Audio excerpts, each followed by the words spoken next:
noches, 1:09 y a la colina de las cabezas cortadas nos encaminamos. Esta noche es de aventura y de descubrimiento de un lugar siniestro, un lugar agreste, un lugar casi desconocido y que está en el corazón de la vieja Europa de alguna forma, en las costas inhóspitas de Irlanda, testimonio de algo terrible que ocurrió. La voz que escuchabais es la del psiquiatra José Miguel Gaona, bien conocido por parte de todo este equipo. Una vez más, un hombre de ciencia y de pensamiento decidió ir un paso más allá e investigar, en solitario. Escuchabais el viento, ¿verdad? Dicen que es un lugar gris y donde algunas noches los lamentos de la tragedia regresan.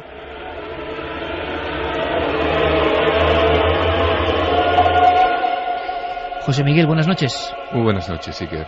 Esta historia empieza un poco antes y de una forma maravillosa y fantástica, y como empiezan, yo creo que las investigaciones más apasionantes, casi por sorpresa, leyendo un libro. Efectivamente, dado que estoy terminando un libro sobre las experiencias cercanas a la muerte, revisando uno de las tantas obras de Raymond Moody, me encuentro con un caso que él mismo relata al principio de uno de sus tomos, pues un tanto curioso. Habla de un chico norteamericano que dice ser o haber vivido una vida anterior, comienza a explicar que, bueno, hacia 1500 y pico, su otro yo, por así decirlo, estuvo en el Fuerte del Oro en Irlanda, que él era un cura y que sobrevivió inicialmente a una matanza para finalmente acabar siendo masacrado. Y cuenta una serie de detalles muy curiosos respecto a un anillo, respecto a la muerte que sufrió, etcétera, etcétera. Y a partir de ahí, con ese nombre tan atractivo de Fuerte del Oro, comienza la investigación. Fuerte del Oro, un nombre evidentemente bien sonoro que se esconde y esconde en sí mismo toda una historia trágica. José Miguel ha traído material y hay algunas cosas que, sin haber estado allí, sin haberlas palpado, sin haberlas tocado, impresionan de verdad. Hay una especie de monolito o de recuerdo a unas cabezas cortadas. En mitad de aquel viento, con grandes esfuerzos para poder grabar el audio, José Miguel lo contaba así. 1 a 1. Los soldados españoles eran decapitados ante el horror de sus compañeros. Los cuerpos se apilaban a pocos metros de donde estoy, y las cabezas, por el contrario, se traían justamente al promontorio que tengo aquí detrás. 600 y pico cabezas, justamente en esta zona donde me encuentro, de soldados españoles decapitados, fueron enterradas separados de sus cuerpos. ¿Por qué se hacía esto?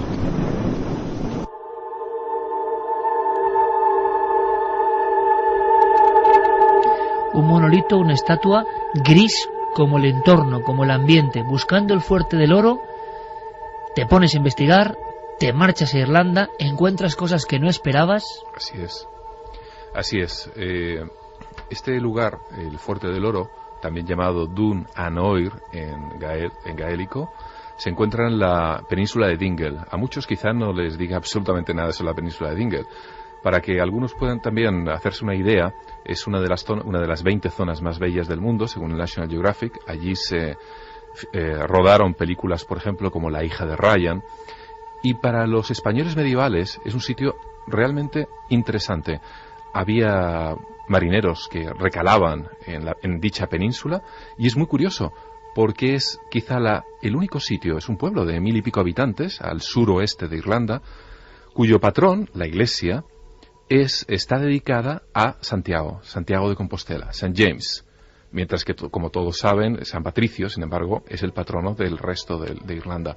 No solamente eso, sino que las personas tienen una tez más oscura, los cabellos también más oscuros, es decir, hay un factor genético importante que se quedó allí, e incluso en esa zona, dentro del propio idioma gaélico, han integrado palabras como rasaj en gaélico quiere decir resaca, me refiero a la marina, y es muy curioso también porque muchas de las calles son estrechas y con balconadas de tipo español.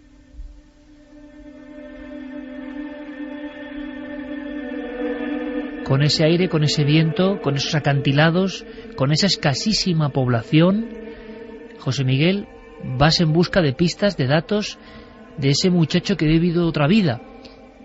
E imagino que en tu cuaderno de campo ya llevabas algunos comprobantes de la pista a continuar. Sabías ya que ibas en busca de una de las masacres, yo creo que menos conocidas a nivel popular, pero más terroríficas que se han dado en la vieja Europa. Tan terroríficas que al día de hoy todavía hay una leyenda en toda esa zona, y a los niños se les amenaza con que uno de los interventores, ahora hablaremos de ello, Sir Walter Raleigh,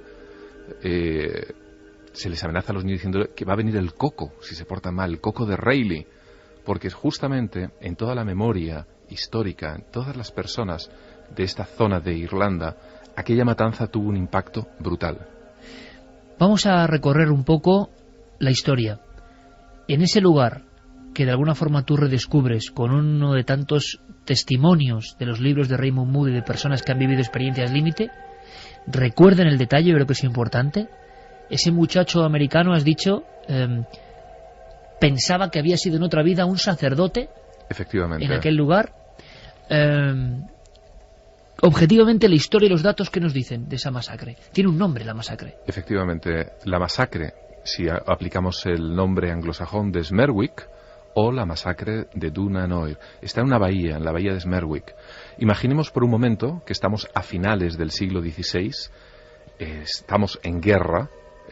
España es una de las grandes potencias, junto con Inglaterra y con Francia, y Felipe II quiere apoyar a los patriotas irlandeses en su lucha contra la reina Isabel, es decir, contra el protestantismo y contra, evidentemente, los anglosajones.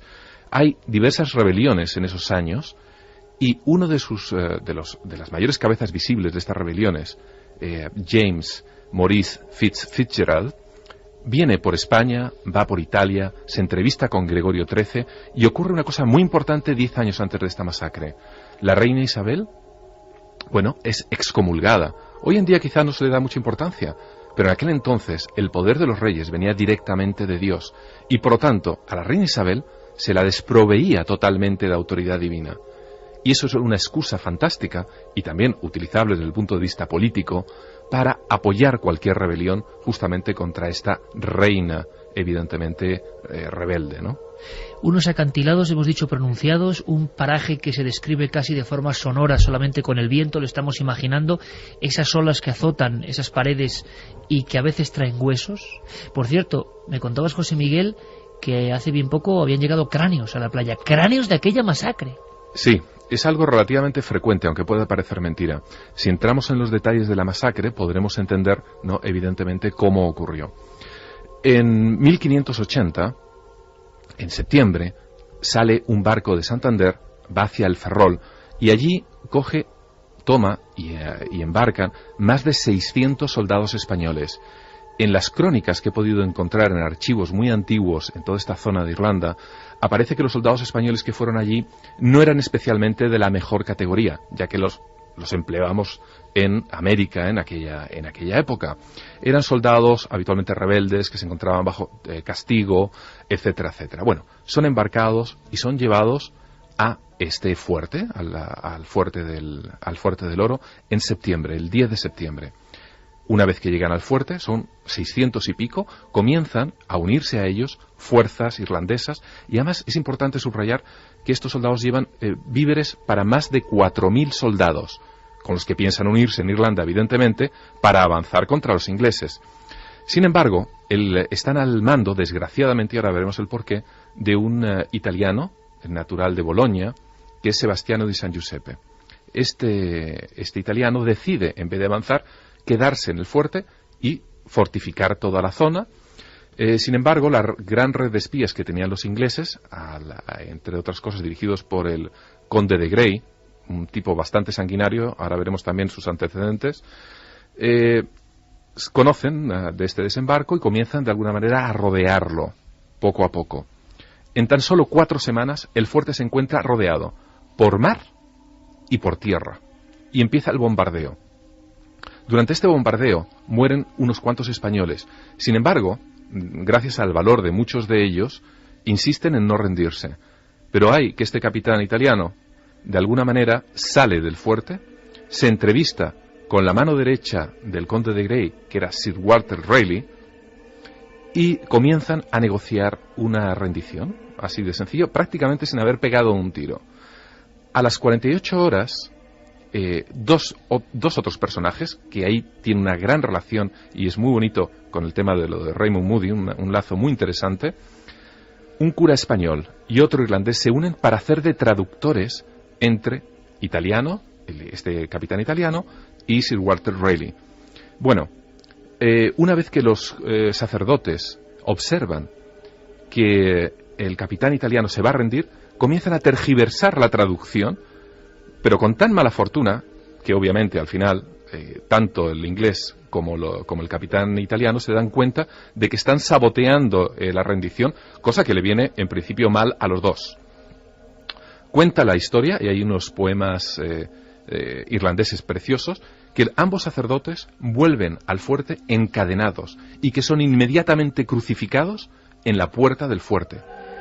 Sus huesos son rotos con el martillo de un herrero, y mientras sus huesos son rotos y son, evidentemente, entran en una tremenda agonía, gritan todo lo que pueden a los soldados españoles que están dentro del fuerte: vuestro capitán os está traicionando.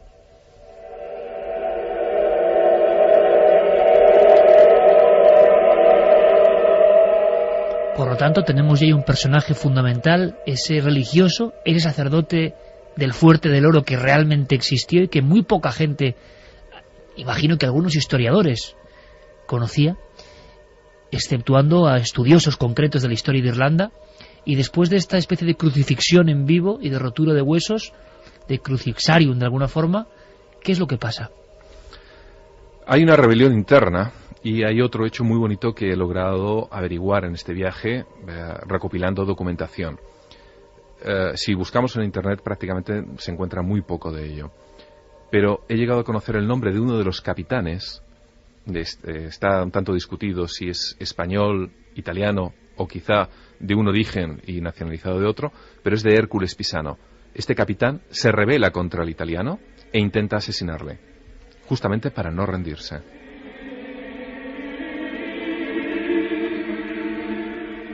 Sin embargo, al final, la suerte del destacamento de españoles será terrible y esquiva, ¿no? Acabarán siendo ellos las cabezas cortadas. Terrible y esquiva. El capitán Sebastiano de San Giuseppe decide rendir el fuerte, deja entrar a parte de las tropas inglesas que habían rodeado al fuerte, a pesar de tener víveres para haber aguantado allí mucho tiempo más, y hay otro poema también que relata cómo los españoles, cabizbajos y atados, comienzan a salir del fuerte entregando sus armas. Inmediatamente después son agrupados en círculos de aproximadamente 20 personas y maniatados en lo que es una especie de pradera de unos 100 metros aproximadamente que existe a pocos metros del mar. Y allí, ante el horror de sus compañeros, empiezan a ser degollados uno a uno. Así, además de los 600 españoles, había unos 100 y pico irlandeses, mujeres y niños, que son también degollados. Sus cabezas son cortadas y apiladas en una inmensa pira que es aproximadamente de más de 10 metros de alto.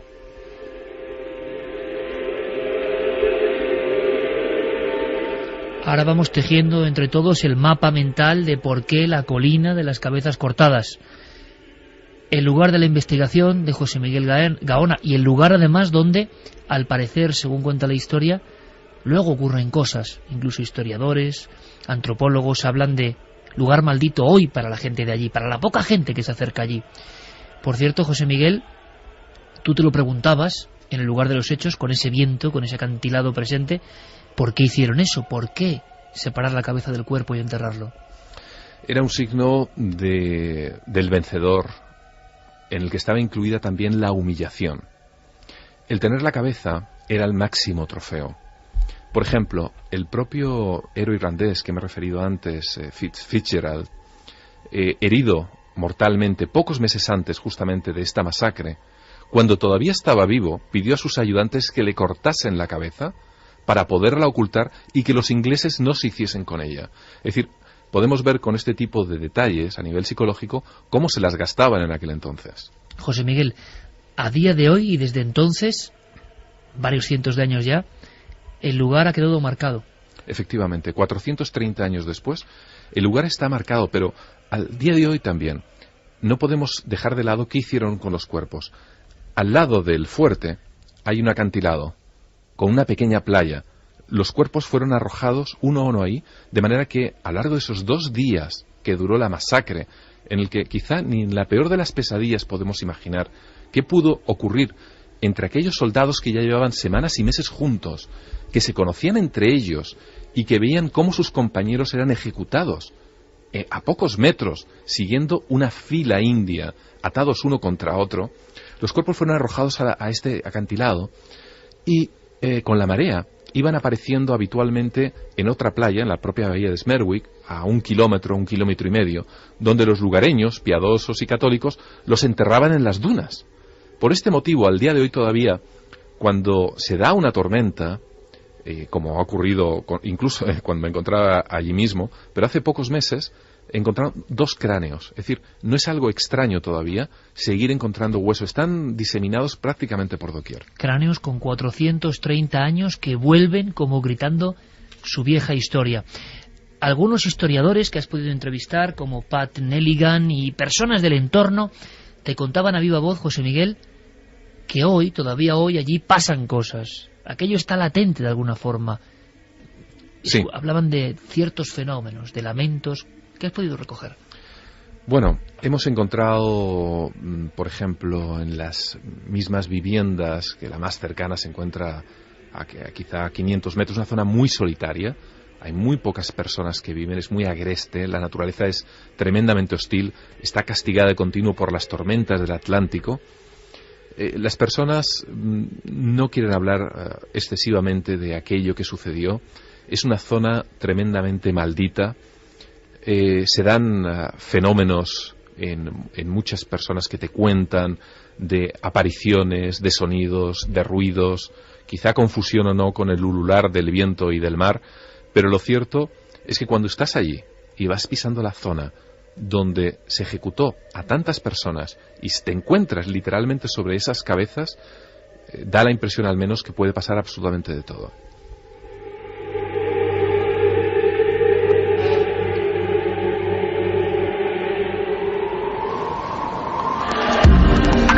Nunca antes habías estado tan cerca de lo desconocido. Milenio 3. Cadena SER.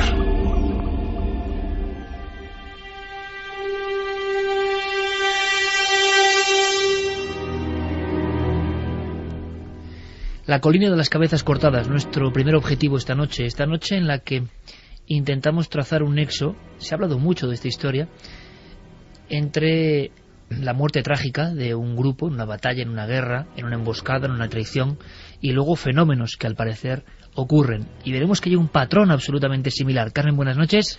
Buenas madrugadas, Iker. Bueno, impresionante esta historia contada por José Miguel Gaona y muy sobre todo, además, exactamente. Y hablábamos antes, allá afuera, de cómo la globalización hace que casi todo el mundo sepa las mismas cosas o haya un acceso muy rápido a la información. Qué bueno que todavía siguen existiendo historias no tan conocidas, muy dejadas en los libros de los especialistas. Y cuando uno va allí, descubre un abanico impresionante que es prácticamente virgen. Pero hay otras batallas que vamos a recorrer, otros sucesos, incluso en España, y creo que tenemos sorpresas increíbles, donde parece que eso quedó ahí. Y si no es en España, por lo menos con soldados españoles. También. Como en este caso. Vamos a abrir líneas de contacto, porque creo que hay mucha gente que incluso en este país nos puede dar datos, y también si alguno conoce este lugar de Smerwick, la masacre de Smerwick, donde ha estado el psiquiatra José Miguel Gaona. Líneas de contacto abiertas, Iker 27699, palabra clave milenio, espacio vuestros mensajes, www.cadenaser.com, y si nos queréis mandar un mail para explicarnos pues más palabras, vuestras opiniones, vuestras cuestiones, milenio3 con número @cadenaser.com. Esta noche no tenemos encuesta. Ha tenido una serie de problemas Guillermo León, le mandamos un beso desde aquí. No ha sido nada grave, pero no hay encuesta. Pero bueno, Por lo que la gente nos dice, esto no conocían absolutamente nada del sitio, de la batalla, del lugar, y les está resultando muy impactante. Nos gusta que eso ocurra. Estamos todos, Carlos Largo, Fermín Agustín, Noel Calero, con esa banda sonora tan inquietante, ¿verdad? Los primeros datos que enviaba José Miguel Gaona, a veces pasan esas cosas, y es parte del misterio. Yo estaba en el despacho, la coincidencia hizo que sonase esa música justo viendo estas fotografías de José Miguel Gaona, y ya quedó hilado para siempre esos sonidos, esas voces con esta historia. Santiago Camacho, buenas noches. Buenas noches, Iker. No hay que pensar que las historias de batallas y luego los misterios nos quedan muy lejos, ¿verdad? Luego vamos a contar algo increíble. Pues sí, porque como muy bien decía Carmen, las tropas españolas han combatido en campos de batalla de muchos lugares del mundo, pero no solamente en la época de Felipe II, sino también en tiempos muy recientes. Y en un lugar muy lejano aquí, cerca de Smolensk, hay una historia curiosa que contar. 1:30. Estamos en Milenio 3 en la cadena Ser. Javier Sierra, buenas noches, compañero. Muy buenas noches. Recién llegado de Santiago de Compostela. Oye, parece que Santiago te persigue de alguna forma también, ¿eh? Aparecen todas las últimas historias que estamos contando. Sí, yo persigo a Santiago también. Bueno, no es extraño tampoco que en ese lugar de Irlanda al que ha estado hace poco José Miguel Gaona haya ese culto, digamos, a Santiago. Al fin y al cabo, el lugar en cuestión es casi un Finisterrae propio de Irlanda. Era la puerta para ir a Santiago. Efectivamente, y muchos embarcaban allí para hacer el camino y desembarcar en Noia o en Finisterre y llegar hasta la tumba del apóstol. Pero bueno, en cualquier caso, esta noche yo creo que tenemos una doble tarea, no solamente hablar de un lugar, en fin, con tradición fantasmal, donde siguen ocurriendo cosas o se escuchan ecos extraños, sino también hablar de la reencarnación, porque al fin y al cabo toda esta historia arranca con ese muchacho de Estados Unidos que cree ser la reencarnación de uno de los sacerdotes que José Miguel Gaona ha descubierto que fueron allí crucificados, ¿no? Y lo más interesante, Javier, es que muy probablemente este chico americano no tuvo acceso a esta información, por lo cual no pudo comprobar que es que es muy especializado. Luego ¿no? yo comprobé. Claro. Y hay un acontecimiento además muy curioso. Cuando me entrevisto con Pat Nelligan en Irlanda, me mira y se queda asombrado y me dice: es que justamente ayer he recibido todos estos documentos del Fuerte del Oro.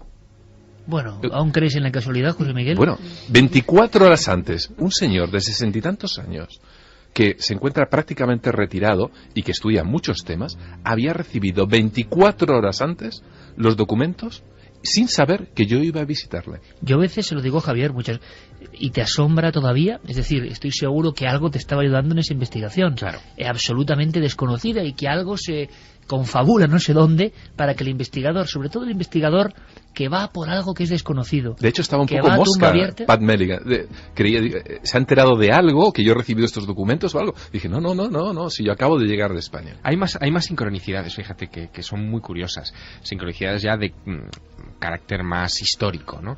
Esta historia que cuenta Raymond Moody de este muchacho en Estados Unidos que, en fin, se siente la reencarnación de un personaje irlandés, resuena mucho a la gran historia de reencarnación conocida en los Estados Unidos, muy popular allá, menos conocida en España, que es la historia de Bridey Murphy.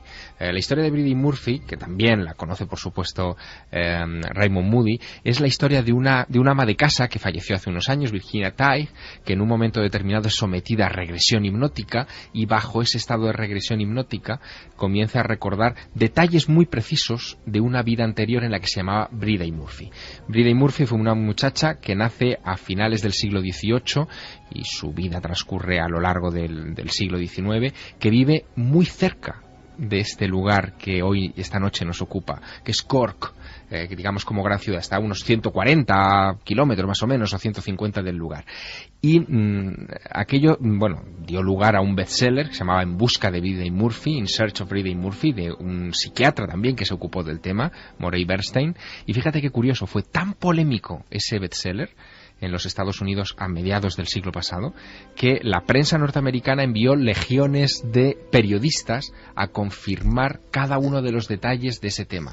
Al final la desestimaron porque la mayoría de los datos vitales no coincidían, no encontraron la partida de nacimiento de la tal Bridey Murphy, ni detalles del marido, que daba pelos y señales, vamos, de su marido, de su nombre, de su profesión, de la casa donde vivían. No pudieron confirmar nada de aquello. Pero aún hoy planea la duda, porque fueron tantos los detalles de la vida cotidiana de la Irlanda del siglo XIX, no accesibles a esa mujer en una época en la que no existía Google y lo único que leía aquella buena señora eran las selecciones del Reader's Digest, que sigue quedando ese pozo de duda. 1:34. José Miguel, ¿puedes describir ese monolito? Porque además tiene la grisura y las caras, apenas esbozadas, tienen tal impresión de desconcierto, de estar casi vagando entre el más allá y el más acá. Es como los misterios del arte, ¿no? Parece un trazo simplemente, pero expresa muchas cosas. Y en ese lugar tan alejado, tan agreste y bello, pero a la vez como tan triste y desolado, impresiona. Cuéntales a las personas que nos escuchan cómo es ese recuerdo de las cabezas cortadas. Imaginemos que llegamos a través de una carretera, de un cruce de carreteras estrechísimo, cerca de unos acantilados en el cual apenas hay visión. Todo está verde por doquier, hay unos cuantos corderos, la lluvia te está acechando, no hay nadie a quien preguntar dónde está el monolito, te vas guiando entre un GPS, entre el mapa que tienes por ahí, todo está indicado en gaélico, con lo cual no coincide con el mapa, que obviamente lo tienes en inglés, y finalmente llegas a una gran explanada donde, justamente, igual que la música que estamos escuchando, ves un gran monolito negro, de granito negro, de más de 3 metros de altura, en medio de la nada, de lo verde. En el monolito están grabadas en sobrerrelieve 12 cabezas, encabezadas, nunca mejor dicho, por una en la parte superior que nos mira de frente. Y es muy curioso, porque las 12 cabezas, parece que el propio autor, que las ha esculpido, ha tenido que ver la expresión, nunca mejor dicho, sin alma, sin vida, sin ningún soplo de nada humano, porque la expresión que tiene cada una de esas cabezas se corresponde con la de un decapitado.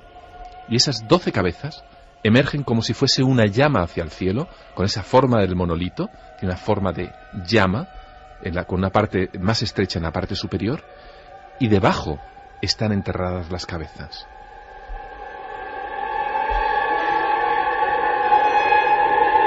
¿Por qué 12? ¿Se sabe algo? ¿Hay alguna simbología?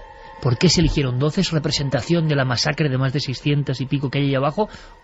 ¿O se eligió 12 por algo que podamos entender?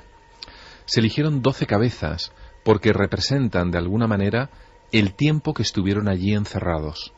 El tiempo en cuanto a semanas y en cuanto a días. Pero realmente las 12, de alguna manera, representan en la parte superior al capitán al que me he referido, a Hércules Pisano, y a 11 de sus soldados. Hay diversas teorías, pero también hice esa misma pregunta del por qué se encontraban estas 12 cabezas. ¿Y qué te contaron las personas? Primero porque no hay muchas, porque estamos viendo, digamos, el arquetipo del lugar agreste y gaélico. ¿Qué te contaron en cuanto a los fenómenos? Tú decías que podían ser más o menos explicables. ¿Coincidían en algún tipo de fenómeno los testimonios? ¿Hablaban más o menos de lo mismo? Sobre todo voces, lamentos, cosa que, como he dicho, es fácilmente imaginable si uno se encuentra en ese entorno. Se confunde muchas veces el viento con sonidos, con lamentos. Te encuentras solo en una pradera que está impregnada de sangre de más de 600 personas, sabiendo que debajo tuyo es un verdadero cementerio, ¿no?, de tantas y tantas personas, pero que además que han muerto con un sufrimiento inimaginable. Entrevisté a una pareja que vivía relativamente cercana, en una casa realmente preciosa al borde del acantilado, y no querían ciertamente contar mucho. Quizá ese tipo de cosas me pasó también en su día en los alrededores, por ejemplo, de Dachau, que los vecinos no querían contar. Imagino que también el tema inmobiliario de depreciación no acompaña favorablemente a este tipo de factores, ¿no? Pero es un tema tabú. Las personas allí son muy creyentes, por ejemplo, estos cráneos que encontraron hace pocos meses, creía yo, de una manera un poco inocente, que los habrían llevado a un museo o tal. No. Les dieron sepultura con una ceremonia religiosa en tierra firme, ¿no? Porque a medida que iban apareciendo los cuerpos decapitados y descompuestos a lo largo de los días y semanas posteriores, en aquel entonces, en 1580, los lugareños, los pescadores, los enterraban, pero en las dunas de arena, que esto es una zona de dunas muy grande, lo que explica hoy en día el por qué, cuando hay una tempestad, afloran nuevamente los restos óseos.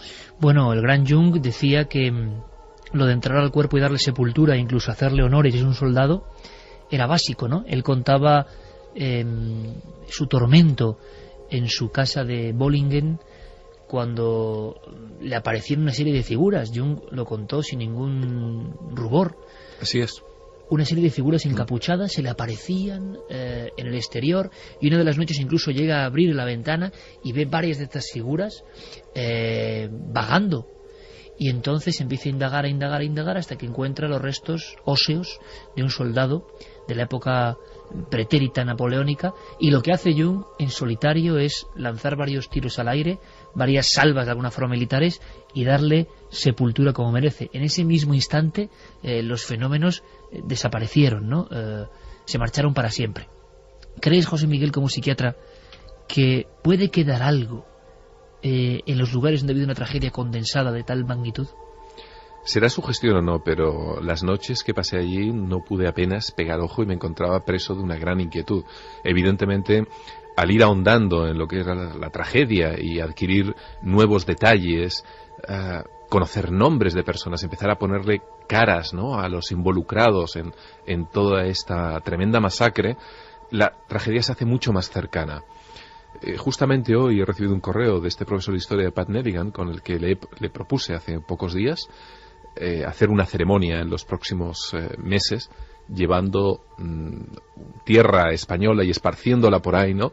Porque me parece extremadamente cruel.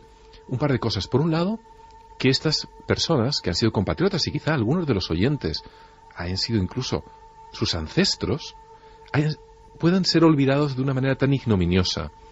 Y en segundo lugar, murieron muy lejos de España, en un sitio tan tremendamente hostil para ellos en cuanto a clima, en cuanto a cultura también, ¿no? Que el trauma tuvo que haber sido aún mayor todavía.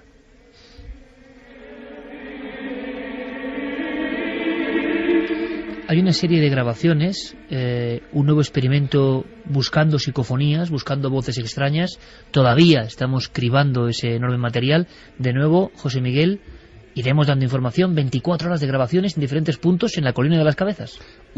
Sí, para los amigos de lo misterioso, y dado que ya saben que soy aficionado, en este caso, a grandes masacres, y si encontramos algo que sea realmente algo significativo, pues pusimos 2 grabadoras en la colina donde ocurrieron las decapitaciones, y es el mismo lugar donde los cuerpos además fueron arrojados al mar, y la otra donde se guardaron y se enterraron las cabezas. Pues estaremos muy atentos. Empieza prácticamente ya la operación de búsqueda, ¿no?, de elementos del Fuerte del Oro, azotado constantemente por ese viento, hay que tenerlo en cuenta, rompiendo casi las rocas, pero...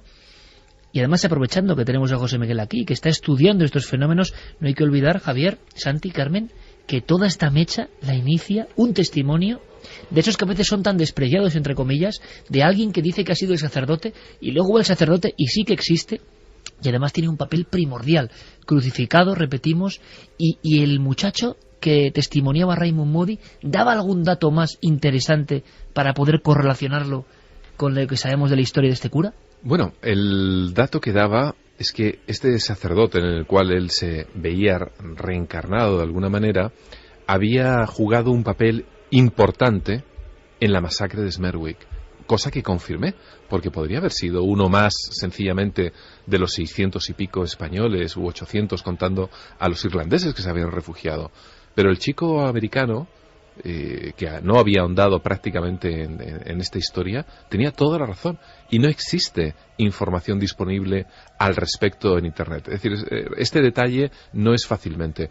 Él aporta otro detalle, o Raymond Moody, en palabras de su estudiado, que tenía un anillo propio de sacerdote, cosa que evidentemente ya no pude corroborar, ¿no? A pesar, estuve en el museo viendo montones de piezas, de cosas que se habían rescatado de lo que es la planicie, etcétera, pero claro, imaginemos que un anillo en aquel entonces además habría sido pasto de la vileza, ¿no? de los ejecutores que le habían quitado y desarrapado constantemente a todos los muertos. Solo faltaría, me lo estoy imaginando, que una de estas noches, entre el oleaje, aparezca un anillo de un sacerdote.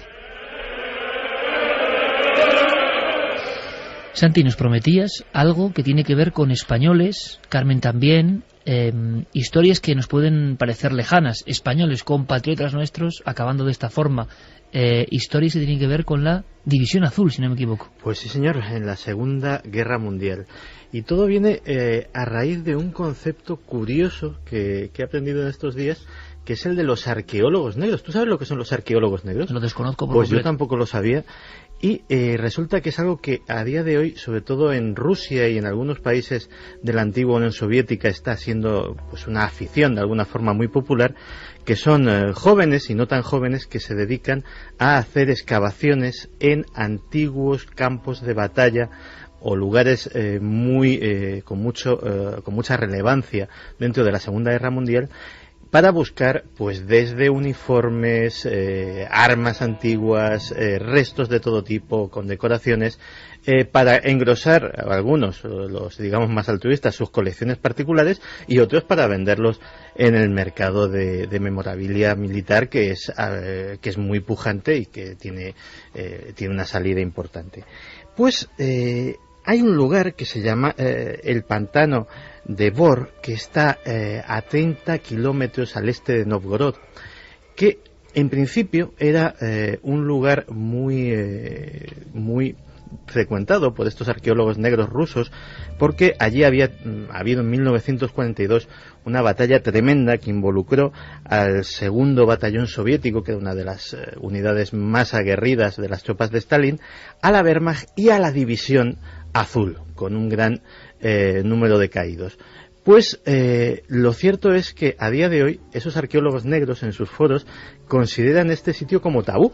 Ya han dejado de ir porque cada uno tiene una historia y cuentan historias desde llamas que flotan en el aire sin que nada se prenda fuego, ruidos de motores, de aviones, de artillería y sobre todo lo que más gritos de batalla, evidentemente, pero lo que más nos afecta a nosotros, gritos de batalla en español, gritos que dicen viva, gritos que dicen adelante en perfecto castellano y que han espantado a estos arqueólogos negros. Hay otra historia curiosísima de un arqueólogo de estas características, quizá un precursor de esa clase de arqueología. Fue un tipo que se llamaba Leon Weeks, un norteamericano. Y en 1950 él decidió pasar un verano en Galípoli, en Turquía, donde tuvo lugar la batalla de Dardanelos en la Primera Guerra Mundial, en 1915. Y este hombre se dedicaba, a excavar en busca precisamente de tumbas de soldados de la Primera Guerra Mundial para reconstruir uniformes, coleccionar balas, en fin, justo lo que estaba diciendo Santiago. En una de esas noches, él se queda fuera de su tienda de campaña, porque él iba con medios bastante precarios, fumando, y de repente ve descender por una de las colinas a un tipo que va arrastrando a un burro, y encima del burro un hombre como, en fin, desfallecido o muerto incluso, que parece irse por uno de los senderos de aquellas colinas. Él sale detrás de ese hombre para llamarle la atención. Es de noche, hay luna, pero le llama mucho la atención que, en fin, no lleve candil, no lleve ningún tipo de información, incluso le da la sensación de que brilla un poco, pero aquel tipo no hace caso omiso y se pierde. A la noche siguiente, a la misma hora, vuelve a ver la misma escena. Vuelve a intentar acercarse y esta vez ve que es un soldado. Y el que va encima del asno es un soldado que parece moribundo o muerto. Se da cuenta de que aquello no es normal, le parece que es fantasmal porque tienen el aspecto de los soldados que él está tratando de hurgar allí en sus tumbas improvisadas, y la misma visión se repite durante 4 noches consecutivas. La historia de Leon Weeks es curiosísima porque cuando ya abandona sus excavaciones y regresa a los Estados Unidos, buscando en antiguos documentos filatélicos inspirados precisamente en ese enfrentamiento en Dardanelos, descubre un sello australiano que conmemora la gesta de un soldado que se llama John Simpson Kirkpatrick. Este John Simpson Kirkpatrick se hizo famoso porque, utilizando un asno, un burro, se dedicaba a rescatar a compañeros suyos que habían caído heridos en el frente, y salvó la vida de muchos. Se lo consideró un héroe hasta que él mismo también cayó abatido por los disparos y estaba enterrado justo en el lugar donde Leon Weeks excavaba. Quizá una noche, esta misma noche, quién sabe, algunos grupos de investigación o algunos grupos de programas que se dedican más o menos a temas que nos gustan aquí en Milenio 3, sobre todo en Estados Unidos, estarán encaminando sus objetivos a entornos de batalla y entornos de violencia. Hay algunos enclaves absolutamente célebres que tienen su lado sobrenatural, esa especie de sensación de que la densidad de la muerte, por desgracia, y de la guerra y de la furia y de la violencia y de lo peor quizá del ser humano, se queda en los sitios.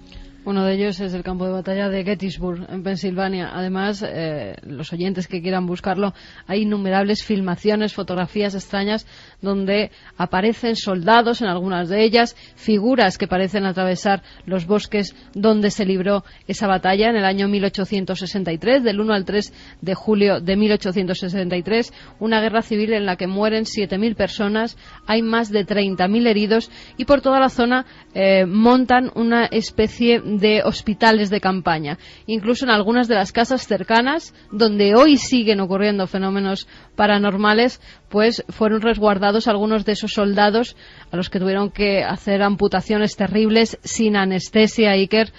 Todo quedó, además hay un arroyo cercano, todo quedó lleno de sangre. Ese arroyo, dicen que literalmente se tiñó de rojo por la sangre de los soldados allí caídos.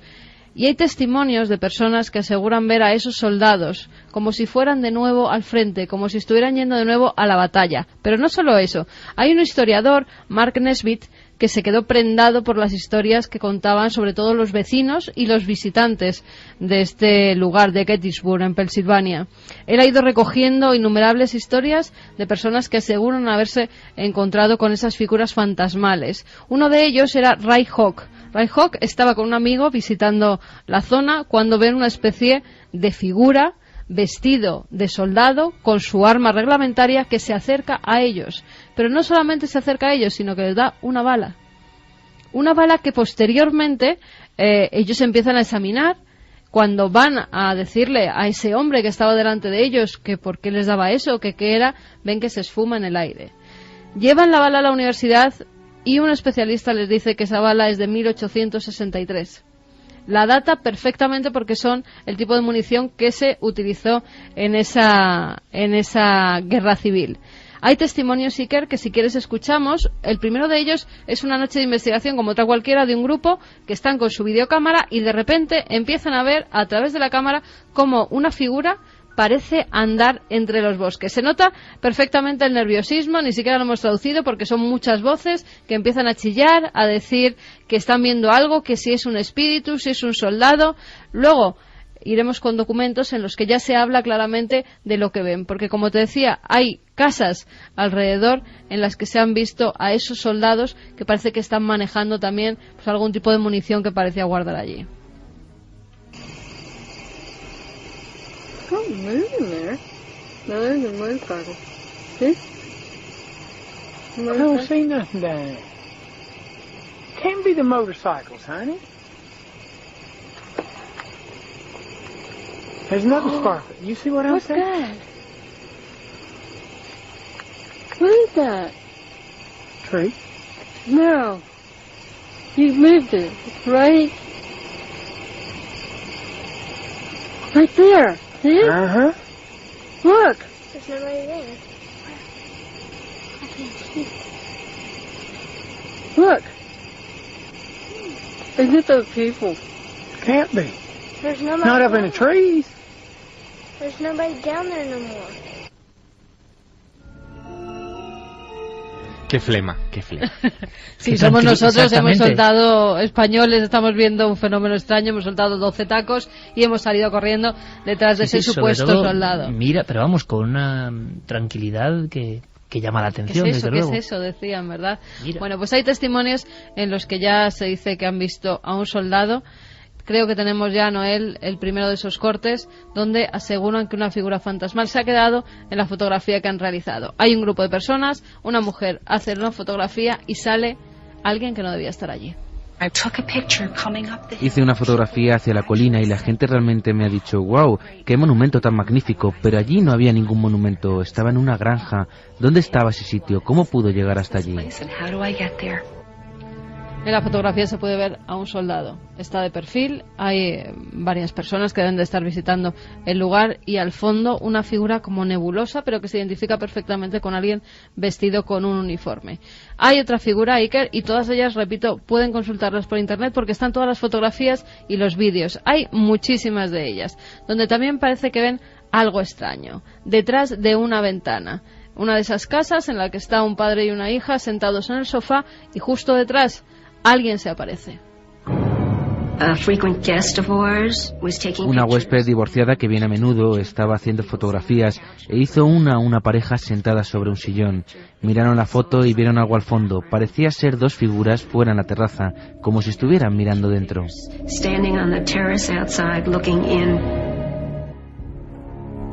Con una gorra, con un uniforme, se ve perfectamente. Te puedo asegurar, Iker, que las has estado revisando, que incluso se las he mandado a Guillermo para que en posteriores programas, incluso en Cuarto Milenio, podamos analizarlo, porque realmente parece algo extraño, no parece que se trate de un reflejo de algo de la habitación. Algo debe ocurrir en este lugar donde murieron 7.000 personas, donde hubo 30.000 heridos y parece que esa impregnación de lo mal que pasó pues esos días, esa gente, de la gente que murió, pues se ha quedado todavía allí. Uno de los lugares más visitados por la gente que está intentando conseguir algún fenómeno paranormal o captar algún fenómeno paranormal en sus cámaras. Pero aquí con cierta suerte, por lo que parece, ¿no? Que es lo extraordinario. Claro, lo curioso es que esto no se produce en todos los lugares de batalla, ni mucho menos, sino que son unos pocos y... Por desgracia el mundo estaría lleno entonces. Claro, ¿no? Y no sabemos qué física actúa ahí, si es que actúa alguna clase de física, ¿no? Es muy curioso que la mayoría de estos campos de batalla fantasmales, en los que, bueno, los soldados difuntos parece que, en fin, que se siguen manifestando, que la mayoría de ellos estén en países anglosajones. A mí es algo que siempre me ha llamado mucho la atención. El primero de esos casos, del que hay una constancia, digamos, documental, porque probablemente esto se remonte, la tradición me refiero, a tiempos prehistóricos incluso, el primero de estos casos con constancia documental data de 1643, cuando se publica en el Reino Unido un folleto que se llama Un gran prodigio en el cielo, que hace referencia a algo ocurrido unos meses antes, en concreto el 23 de octubre de 1642, cuando las tropas de Carlos I de Inglaterra se enfrentan contra Robert de Veró, el tercer conde de Essex, en Edgehill, al norte de Oxford, más o menos, para que nos situemos. La batalla acaba en tablas, los dos ejércitos acaban separados, pero unos meses más tarde, y de ahí sale ese folleto, un grupo de viajantes de comercio pasan por ese lugar y se dan cuenta, de madrugada, más o menos a las horas de este programa, y se dan cuenta de que el cielo está como iluminado, como fosforescente, y ven soldados que se enfrentan entre sí. El rey Carlos I recibe información de esa visión y manda a gente que estuvo en esa batalla a desmentir aquello porque le parecía una falacia. Y los hombres del rey que acudieron con esos visitantes de comercio bajo pena de llevarlos a la cárcel por haber levantado falso testimonio, no solamente ven el fenómeno, sino que incluso reconocen a algunos compañeros muertos.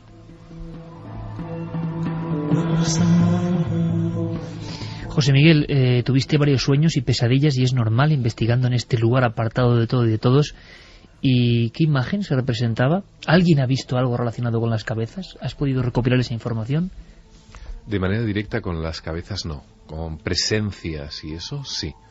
Es decir, es una zona maldita, una zona de infausta memoria. Las personas que están allí, los lugareños, no les gusta especialmente. ¿Tú has llegado a encontrar a la orilla huesos hoy? Sí, en lo que es en la propia zona donde ocurrieron los descabezamientos, las decapitaciones.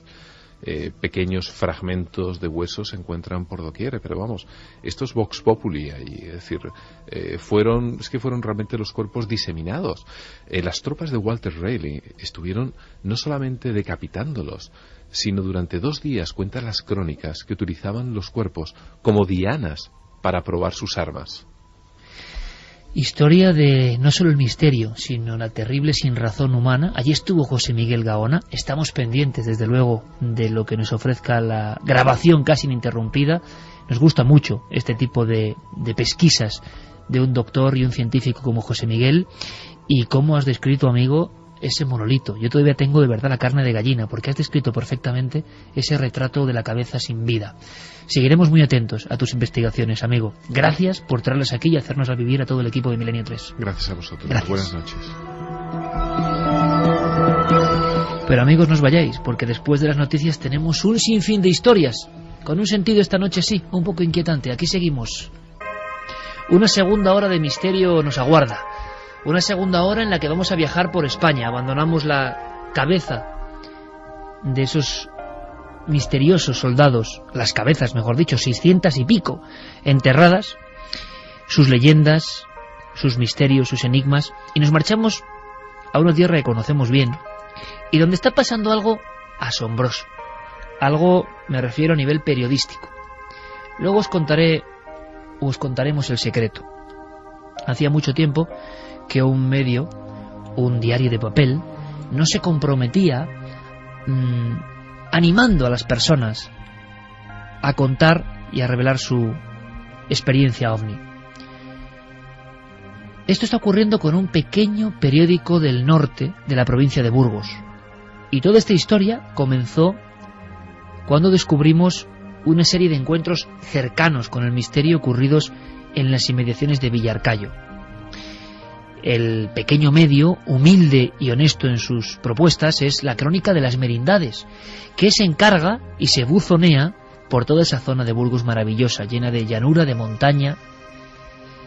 Y nosotros, ¿verdad, Javier? La idea era proponerle a los responsables, sobre todo al director Roberto Palencia, la posibilidad de hacer no solo un artículo sobre los casos que iban desenterrando, sino como hizo el diario Pueblo en aquella ocasión, ya en los años 70 finales, u otros rotativos como la Gaceta del Norte, decir, oiga, usted, lector, si ha visto algo, si ha vivido algo parecido a todo esto, escríbanos.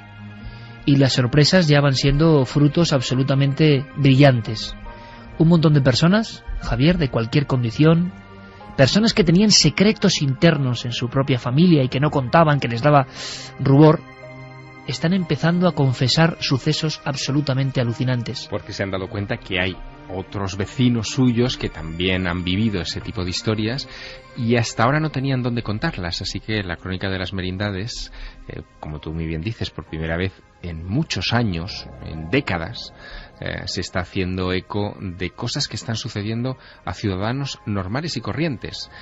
Y ese es el periodismo que nosotros valoramos mucho en este programa. No es el periodismo del comunicado de una empresa o de una institución, no es el periodismo de teletipo, de informaciones globales que vienen por internet o por, en fin, o por intereses de algún tipo. Y siempre iguales. Exacto. Siempre con los mismos puntos y comas, sin ninguna aportación personal. Exacto, sino que es el periodismo de crónica, el que se acerca a lo que está pasándole a la gente o le pasó.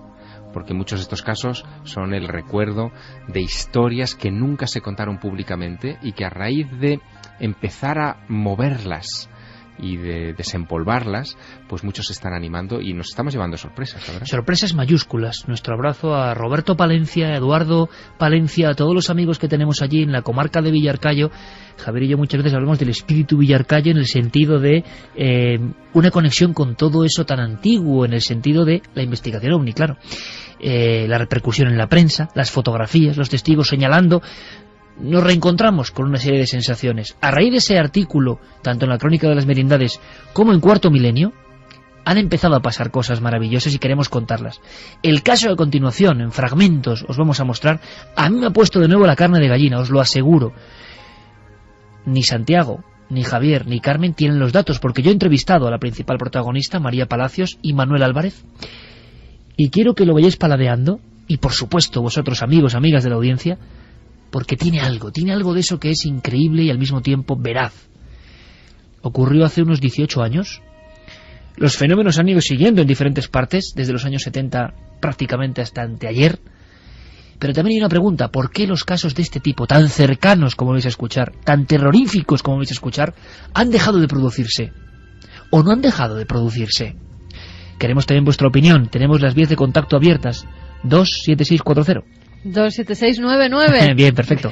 Como siempre, hace ya tiempo que cambiamos el número. Vale. 27699, palabra clave Milenio, espacio vuestros mensajes, milenio3 con número, @cadenaser.com y www.cadenaser.com, donde la gente nos va dejando todos sus mensajes. Luego leeremos algunos de las batallas, ¿vale? 3 libros de Milenio 3. 3 libros de Milenio 3 en sorteo entre todos los que nos escriban a esas vías de contacto. Y un pequeño detalle antes de empezar este viaje. Mañana, por cierto, Cuarto Milenio adelanta su hora a partir de ahora, importante. Por fin, a la hora bruja, a las 12 en punto comenzamos, ¿eh? Atención, amigos, que mañana vienen cosas fuertes. A las 12 en punto comenzamos.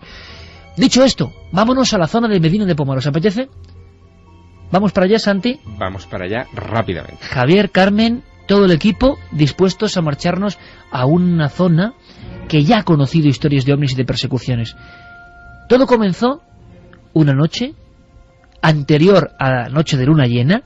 Y una primera observación: María Palacios es una ama de casa normal y corriente, absolutamente afable, y que con varios vecinos observa algo en el cielo, pero algo que va mostrando su forma, algo que no es solo una luz, algo que provoca esa eterna imagen de vecinos en las calles señalando al cielo. Y nosotros habíamos ido nosotros allá pasar unos días, teníamos ropa tendida atrás. Fui a cogerlo por la noche y veo que viene una luz grandísima. Digo, ¿y eso qué es? Me quedé así mirando y digo, madre mía, pues eso es exagerado. Pasó de la cuesta, pasó por entre la casa nuestra y la iglesia, y no se podía mirar enfrente, así mirarle fijo, porque te quedabas sin vista. Y entonces entré yo corriendo a casa y llamé a mi yerno y le digo, pues sal corriendo, Manolo, sal corriendo, que mira lo que he visto.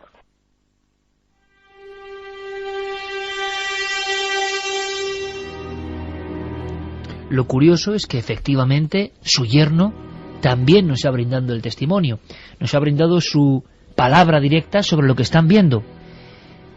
Como muchos otros vecinos de esa zona y las inmediaciones de Medina de Pomar, están viendo algo que parece casi aterrizar. Curioso este dato, que parece posarse sobre una colina. Manuel Álvarez, hombre del campo, hombre auténtico, hombre que nunca había visto nada similar, pero sí había escuchado a algunos campesinos y cazadores venir asustados, por ejemplo, contándole que una luz había tomado tierra años antes, en los años 70 me estoy refiriendo, que sabía lo que era el miedo en otros testigos. De repente él es protagonista. Le avisa su familiar, María Palacios, y puede contemplar algo. Pero os pido, por favor, como investigadores del fenómeno, que ya sois también todos los oyentes, puesto que tenéis interés y curiosidad por él, los detalles que da Manuel, detalles de una cercanía asombrosa. Hay algo en ese objeto, y puedo llamarle objeto, que les llama la atención. Que había una luz que nunca había visto allí, y yo pensaba que era un coche o algo, pero luego ya cuando me asomé a la calle y vi que era una luz que no era normal, y se veía que tenía mucho resplandor y como que venía así como un reflejo hacia donde estábamos nosotros, y pasó para allá por una ladera que hay de monte. Era muy blanca y brillaba, y iba hacia abajo y se veía debajo. Yo por lo menos lo que vi fue que debajo de la luz esa se veían como unas patas, una rueda o algo así, y luego entre medio bajaba la luz hacia abajo, pero era muy clara, muy resplandeciente, y molestaba a mí así fijamente. Un objeto con unas patas o ruedas y que emite hacia abajo. Bueno, pasa el día, y sobre la comarca de Medina de Pomar vuelve la tranquilidad absoluta. Casi se ha olvidado el asunto como una anécdota más, una luminaria que ha pasado cerca de las colinas. Pero María Palacios es una mujer curiosa, y junto a algunos familiares decide ir al lugar de los hechos, a ver ese montículo próximo a su casa para comprobar si ha quedado algo. Pero al día siguiente fuimos los nietos y yo por allí, digo, vamos a ver dónde estaba a donde se paró anoche ese cacharro que vimos. Y allí donde el pabellón aquello entonces estaba sembrado de hierba, y había un hueco pues grande como que había estado allí parado. Y la hierba, pues eso, pisada. No estaba ni quemada ni nada. Allí estaba la hierba estaba bien. Solo el bote donde él había estado posado. Algo con un peso, algo físico, estaba ejerciendo su fuerza, había dejado su impronta en el lugar donde muchos vecinos de esa comarca habían observado la luz que proyectaba algo hacia abajo y que parece que tenía unas patas.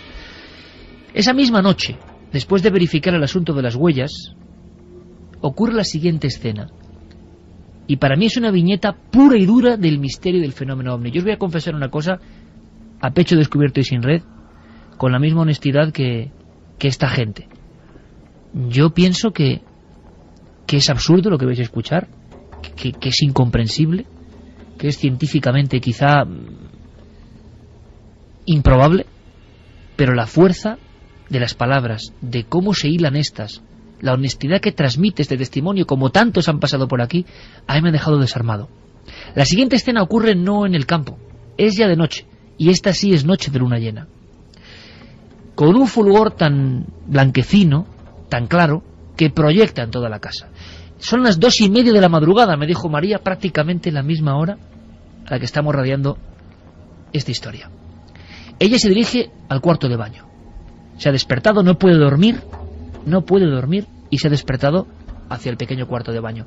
Tiene una ventana el cuarto de baño, un ventanuco bastante ancho, que está abierto, medio abierto, y que directamente desemboca en una especie de patio interior, el típico lugar donde hay tractores, hay herramientas de labranza, una especie de puertas donde estos se guardan, como un gran pabellón anexo a la casa con garajes. Y entonces, con la luz de la luna, sin encender ninguna luz, y daba gracias a ello porque si no quizá la habrían descubierto, María observa algo. Detecta que dentro de su domicilio, dentro de ese entorno, hay alguien. Dos figuras muy altas, están al otro lado de la ventana. Y antes de irme a acostar, pues fui al cuarto de baño. Y yo que me asomo a la ventana, digo, Virgen del Carmen Santísima, qué miedo. Digo, ¿y aquello qué es? Y entraban dos señores, señores o señoras, no sé qué eran, dos tíos muy grandes, pero grandísimos, unos brazos largos, la cabeza rara. Había una luna que se veía, si no, no los hubiera visto entrar. Y entraron para el pabellón donde teníamos el tractor, donde tenían el tractor. Y allí tenía tres perros grandes, mastines, al lado, que se tienen allí la caseta al lado del pabellón, y no ladraron ni una miga, o sea, no ladraron nada, absolutamente nada, ni se movieron, se ve que del sitio.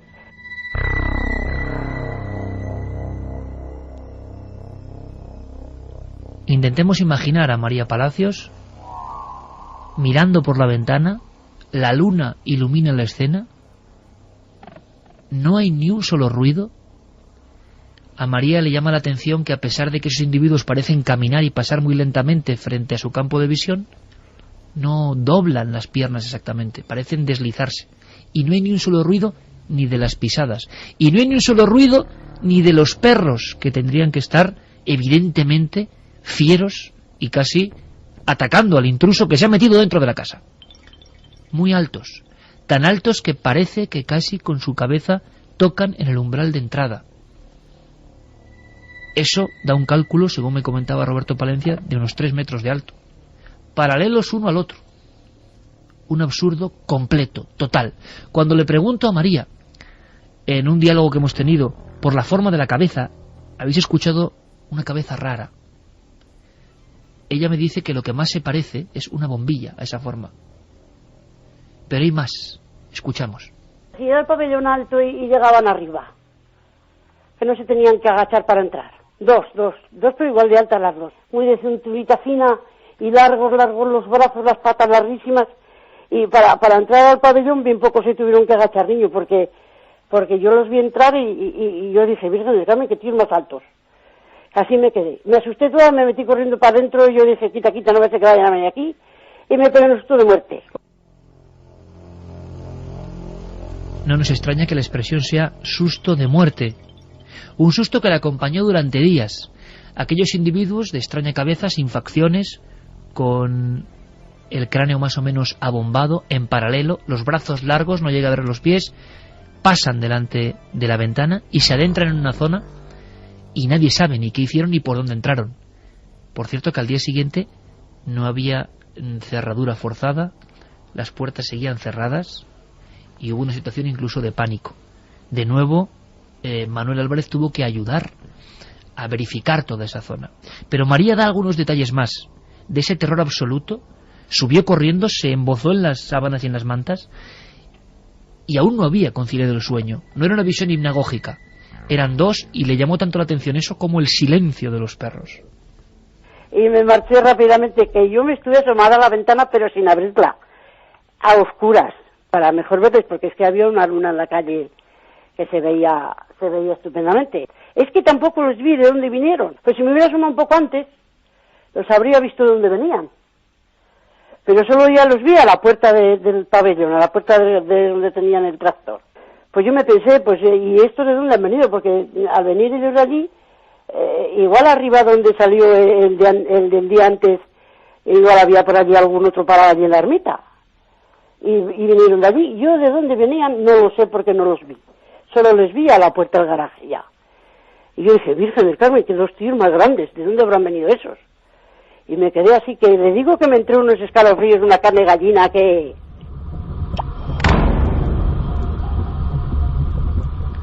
Me confesaba María Palacios con la misma normalidad que estáis escuchando, que pasó días y días de un terror absoluto, de no salir a tender la ropa a esa misma zona. No quedó ni una huella.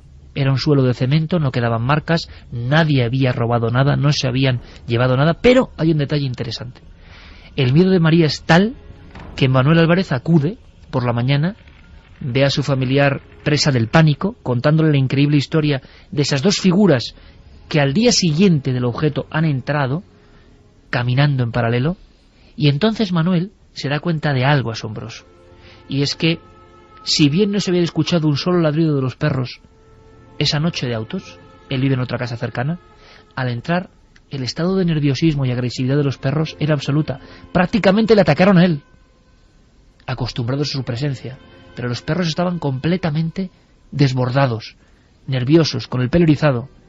A grandes rasgos, Manuel nos lo contaba así. Pues sí, nosotros cuando hicisteis vosotros el primer reportaje sobre el ovni de Pablo Casado y de Bruno Lurachi, pues pusimos en el periódico que a ver si quería alguien colaborar con nosotros, y han ido saliendo más casos, salen más casos, los vamos investigando, y bueno, tenemos ya 4 o 5 casos muy interesantes, tan interesantes como este, y que poco a poco pues les vamos a ir investigando y sacando en el periódico. Pues la verdad es que no pensábamos que íbamos a tener tantos casos nuevos, porque los casos que estamos localizando pues son casos que no estaban antes documentados. Sí que sabíamos de aquí de casos pues que habían salido antes en los periódicos y en revistas, pero estos casos nuevos que nos están saliendo son pues ya te digo, casos que no estaban documentados, tirando de amigos, de vecinos, de gente que nos llama, pues están saliendo 4 o 5 casos muy muy interesantes que les iremos publicando poco a poco. 2:25. Escuchábamos a Roberto Palencia, importante destacarlo, el hombre que a través de la Crónica de las Merindades está haciendo que surjan estos casos, y nos está contando cómo los vecinos, las personas, las historias van desenterrándose. Como decía antes Javier Sierra, periodismo de verdad al cabo de la calle, y este como uno de los más extraños, y no es el único. Hay otras visiones de este tipo de figuras. Ahora os lanzo la pregunta a vosotros, amigos, ¿habéis tenido alguna experiencia similar? ¿Por qué ya casi no hay casos de este tipo? Desde luego me gustaría tener una respuesta, pero os prometí lo de Manuel Álvarez. Última escena de esta historia. Va a comprobar qué ha pasado, y esta es la reacción. Sí, estaba nervioso, que allí no había quien se arrima ya a la puerta. De normal estaba nervioso, pero cuando me iba yo, que me conocían bien, se callaba, pero ya me estaban todo el día, estuvieron después todo el día muy nervioso. Se refería, por supuesto, a los canes, todo el día muy nerviosos, no se podían acercar a la puerta. Esta es tan solo una de las historias que se está recuperando con visión de humanoides. A mí, eso de la observación de 2 seres dentro del perímetro de una casa y bajo la luz de la luna, me parece tan increíble y tan real al mismo tiempo. No sé vuestra opinión, ni la opinión del público, que iremos recabando. Santi, Javier, Carmen. A mí me llama la atención la descripción que hace esta testigo, porque habla de dos humanoides sin ovni. Es decir, no hay objeto, lo que ella ve son dos intrusos que se cuelan en el patio de atrás de su vivienda y que la aterrorizan. Y esto me llama la atención especialmente porque sí que ella misma nos ha contado antes que ha habido observaciones, que ha visto incluso una zona como que ha sido aplastada por un objeto, es decir, que había actividad extraña alrededor. Esto es muy de John Keel, ¿no? O sea, John Keel fue un famoso escritor y compilador de este tipo de historias que hablaba de que a casos de tipo 1, es decir, a casos de observaciones de luces lejanas que eran vistas por los testigos, a veces venían acompañados de apariciones extrañas de figuras de este tipo, que no solamente se comportaban así, sino que en algunos casos, y ahí surge el germen de otras historias como los hombres de negro, llegaban incluso a llamar a la puerta de los testigos a tener un pequeño intercambio de impresiones, unos tipos que no parecían humanos, de tez muy pálida, muy raros, y que después se desvanecían y no se volvían nunca a ver. O también iba acompañado, y esto hubiera sido interesante a lo mejor preguntárselo, se podría rastrear en la memoria de esta mujer, por ejemplo, de fallos en las instalaciones eléctricas, fallos en la línea de teléfono. Estaba todos... no llegó a pulsar la luz. Claro, pues muchas de estas anomalías van encadenadas. Habría que rastrear eso porque me parece que es un factor interesante. No llega a dar la luz, dice ella, por la luz que se mete de la luna, pero ¿sería realmente de la luna o sería de algún objeto que podía ser? Otras veces ha pasado, en otros casos... Qué interesante eso, ¿eh? Que un objeto que estaba cercano a las viviendas emitía una fuerte luz. En este caso, ella lo relaciona con la luna, pero podía ser algún objeto que estuviera aterrizado o que estuviera por las inmediaciones. Pues me parece sumamente interesante, porque ella, en la entrevista que he mantenido y de la cual hemos extraído algunos fragmentos para la comprensión de todo esto, incidía mucho en había tanta luz de luna. Uno quizá no le llama tanto la atención porque, en fin, cada mes uno va a tener esa luz, más o menos, ¿no? Pero ella insistía que vio perfectamente a los seres perfilados en esa luz. A lo mejor, como en tantos casos, no era la luna.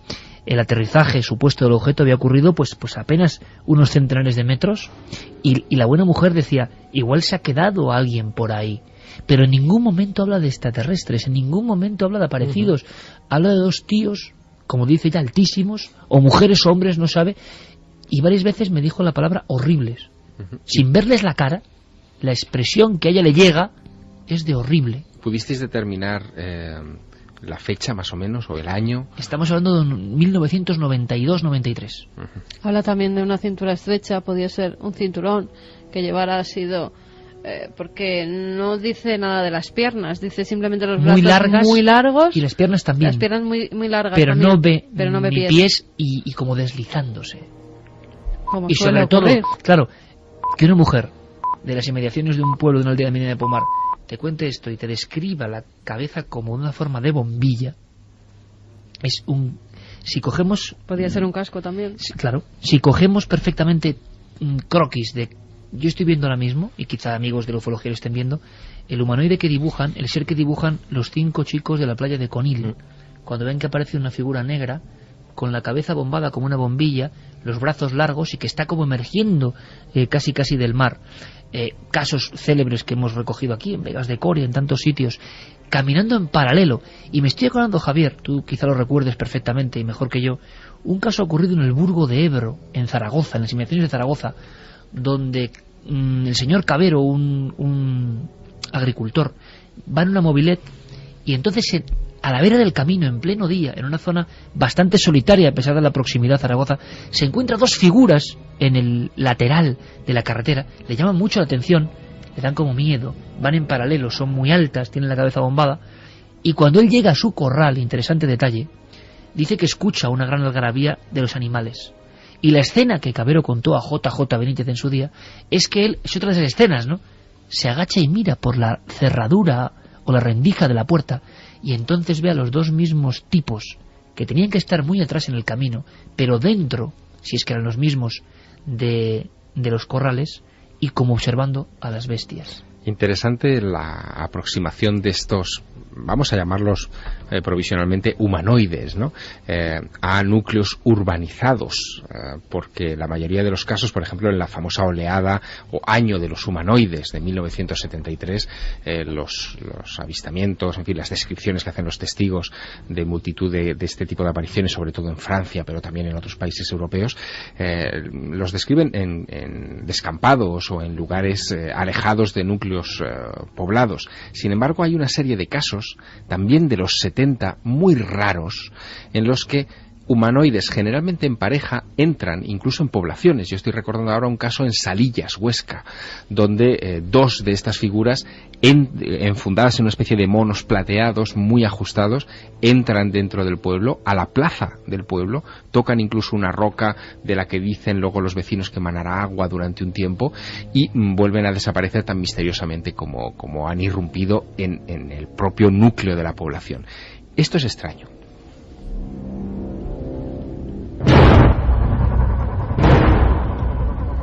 El humanoide de Escalante también. El humanoide de Escalante es exacto. Es dentro de una población. Va entrando hacia el casco urbano de la población. Lo sorprenden entrando, claro. Y la descripción es idéntica prácticamente. Además no le ven los pies, pero parece que se va desplazando, ¿no? De una gran altura también. De una gran altura. Hay algo onírico en el campanero de la población de Isla, en Santander.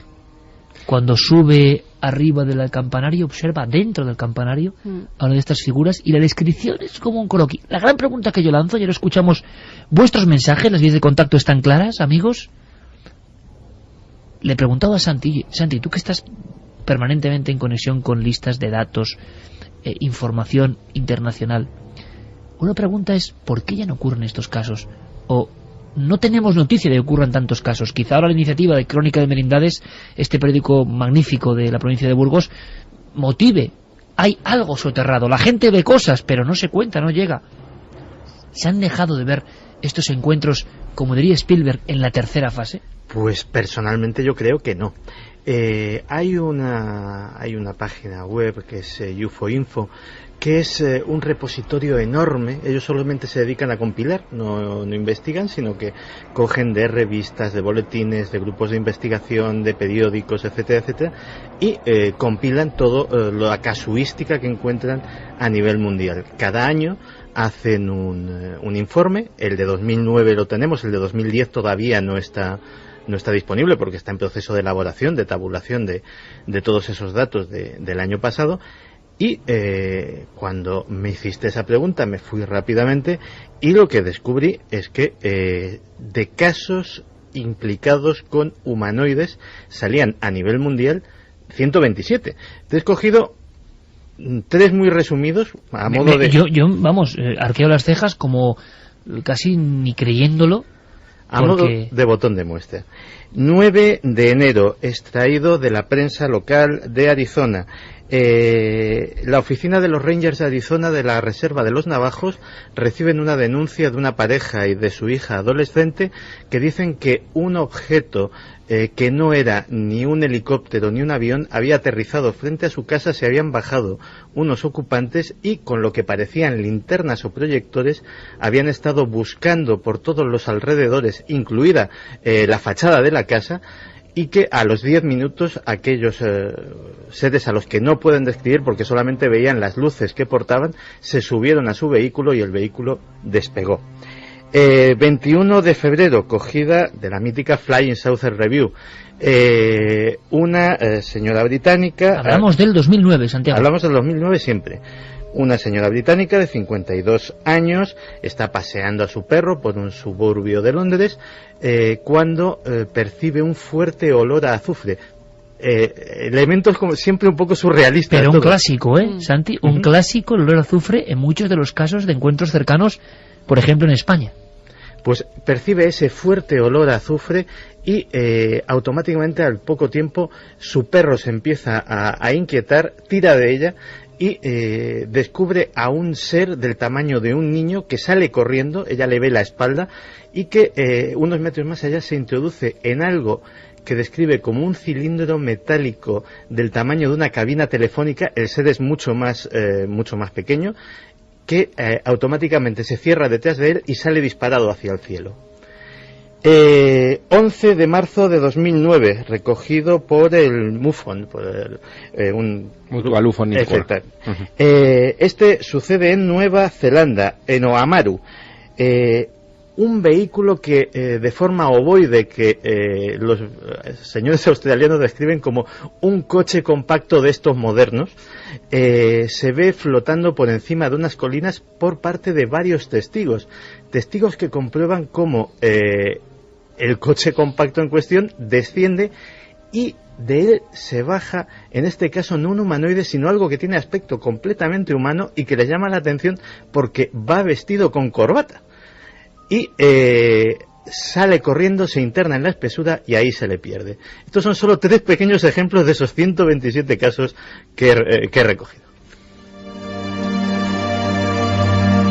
Y donde evidentemente la criba será más o menos allá, pero es curioso porque las descripciones todas tienen como un componente tan clásico, esa especie de cilindro o cabina, nos recuerda a casos españoles célebres como el de Benacazón, ese humanoide como un niño que da la espalda y que se interna en alguna zona para no ser descubierto.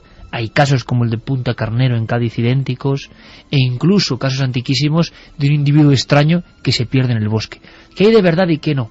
¿Cómo está la cuestión de la criba y eso de, digamos, simplemente recopilar información no hace que muchos de los casos no tengan nada? Bueno, lo interesante es que aquí tenemos la maniobra de este medio de comunicación. Nos permite tener casos con testigos con nombres y apellidos que no son una identidad perdida en Internet, sino que tienen una verdad dentro y una historia. Ahora, tiene algo de onírico también este mundo, estos casos. Los arquetipos se representan una y otra vez. ¿Y qué os parece lo de los perros, los animales?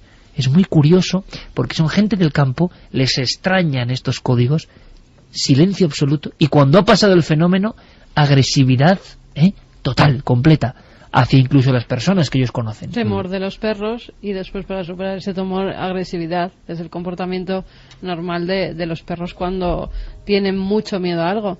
No dice que salgan a por ellos. Tenían una caseta y lo normal es que los perros se quedaran dentro de la caseta, o incluso, como ha pasado en otras ocasiones, de la casuística de humanoides y de ovnis, que esos perros se quedarán paralizados. Muchos casos. Vamos a hacer una cosa. Se incorpora, bueno, ha sido como una aparición, de repente miro, ya no está Noel Calero, pero que yo no sé dónde se ha ido, o si ha sido abducido, y de repente aparece Geray Martínez. Geray que surge, pero como una anomalía, de repente está ahí, a los mandos. Como Geray, un humanoide. Exactamente. Geray, vas a hacerme un favor, y sin que yo diga nada, enseguida conectamos con Diego Marañón. Quiero que escuchéis una sintonía, ¿vale? Santi, Javier, Carmen, Fermín, Carlos, Geray, todos. A ver qué os sugiere. Vamos a escuchar ahora vuestros mensajes. Enseguida está aquí el túnel del tiempo, muy especial. A mí hubo una sintonía en la niñez que me marcó, una de tantas, ¿no? ¿Podremos provocar eso en la audiencia? Esa especie de recuerdo sonoro emotivo que se produce cuando suena de repente en el espacio radiofónico una música muy especial. Si tienen más de 30 años, sí. Si tienen menos de 30 años, será difícil. Ahora me decís si reconocéis esta música con un sí o un no. Y vamos a ver, voy a lanzar un juego. A ver si los oyentes sabéis cuál es este inicio, estos acordes. Carmelo Bernaola, el autor, simplemente. Y es la música de una época y de muchos misterios.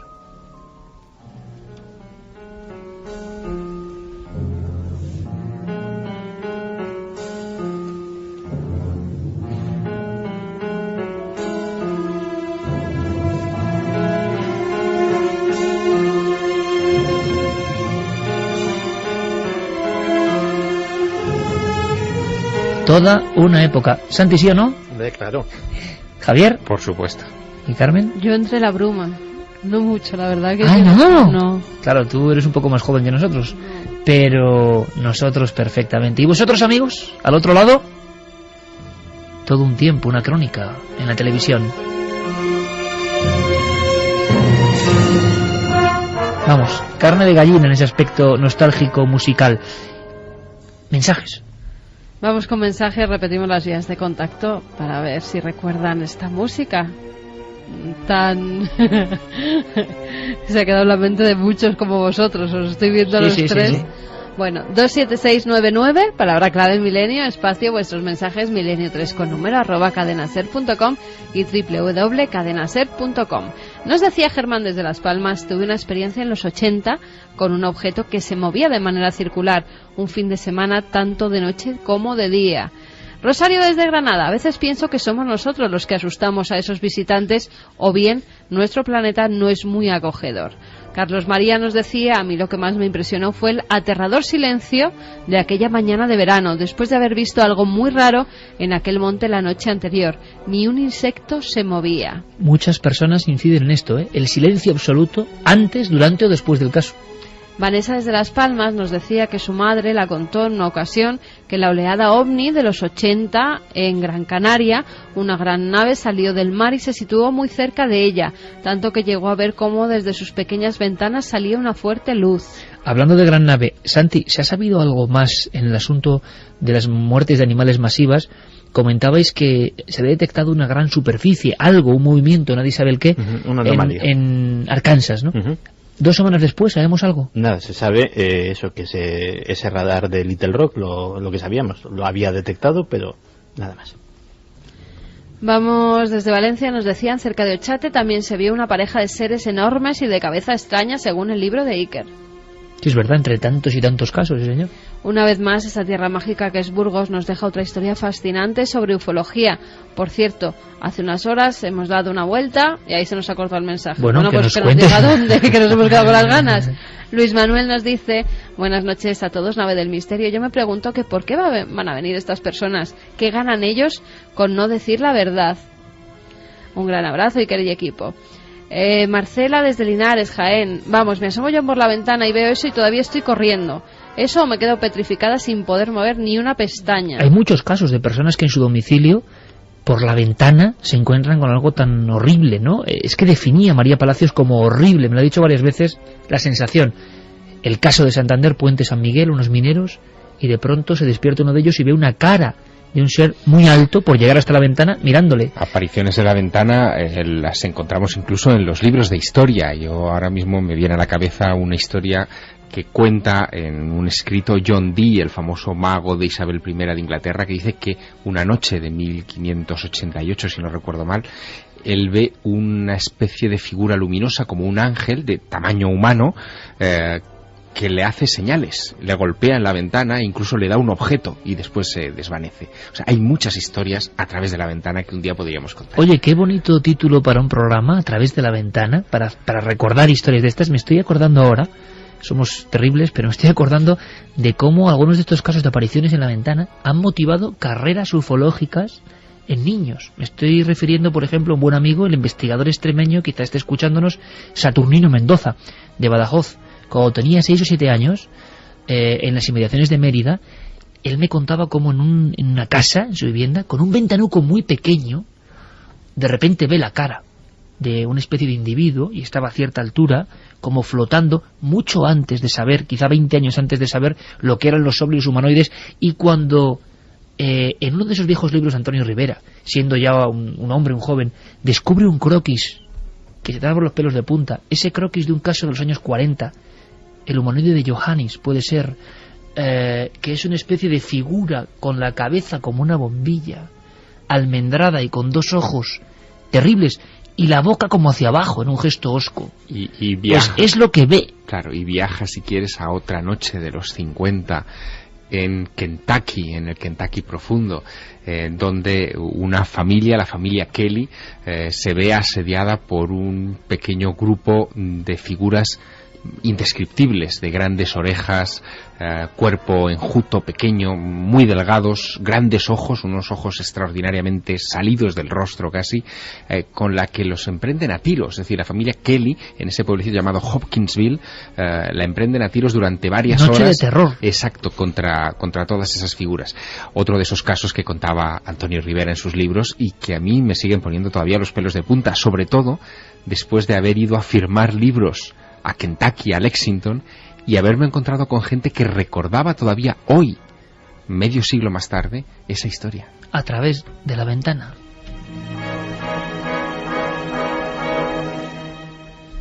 Nos decían también que hay del humanoide de la base de Rosas, el perro, todo igual. Un programa genial, saludos desde La Mancha, Villarrobledo. Una curiosidad, avisó María a la policía, ¿existe un parte policial? ¿No lo hizo por miedo al que dirán? Se preguntaba Damián. No, yo creo que no avisó a la policía, ¿verdad? En ningún caso, Iker. No tenemos constancia de ello, y parece que no, que quedó ahí en un susto tremendo y en una visión inolvidable, ¿no? Por muchos años que transcurran. Esto también ocurre siempre, ¿eh? Los testigos que ven este tipo de encuentros cercanos, no sé con qué, no lo olvidan jamás. Luis desde Alcalá de Henares dice, testimonio clásico de encuentro con seres extraños, sobre todo lo de los perros. ¿Es que acaso perciben algo que a nosotros se nos escapa? Yo tuve un familiar, os hablo de muchas generaciones, que me contó una Nochebuena, siendo yo niño, aterrorizado en la zona sur de Navarra, la aparición de dos figuras que él identifica con dos guardias civiles vistos de espaldas con aquellas capas, ¿os acordáis? Aquellos tricornios. Le parecen eso y le van acompañando en paralelo. Él no se atreve a subir, va con una bestia, con una caballería, como decían entonces, y van escoltándole hasta que este familiar mío se refugia en el Camposanto. Y era un hombre, digamos, temeroso de esas cosas, como eran casi todos en aquella época, y se lo encuentran pues casi viendo una pesadilla. Había visto dos figuras en la carretera. Cuántas cosas, y además acompañados de esta sintonía. Vamos a resolver el misterio, ¿os parece ahora mismo? Bueno, mucha gente se ha equivocado, ¿eh? ¿Ah, qué dicen? ¿Qué dicen? Decían de Jiménez del Oso, pues no. Es que parece, ¿verdad? No es la de Jiménez del Oso. Es la época, pero no es el programa. Y hay muchos que han acertado, ¿eh? Bien, ahora lo contamos de una sintonía mítica a otra que ya es mítica. El túnel del tiempo. Alternativa 3 era un episodio más, un capítulo de una serie de mucho prestigio en Inglaterra que se llamaba Informe Científico. Medianoche. Que ya las pantallas de televisión están reflejando un punto luminoso. Las psicofonías son grabaciones paranormales en cinta magnetofónica. Los archivos aproximadamente 3.000 casos de encuentros con los humanoides. Esta noche, mágica. La Cruz del Diablo, de Gustavo Adolfo Becker. Que el metal se está fundiendo. Quien dice que pronto se convertirá en algo así como plástico. Concretamente esta cuchara que tengo en la mano es nueva totalmente. El túnel.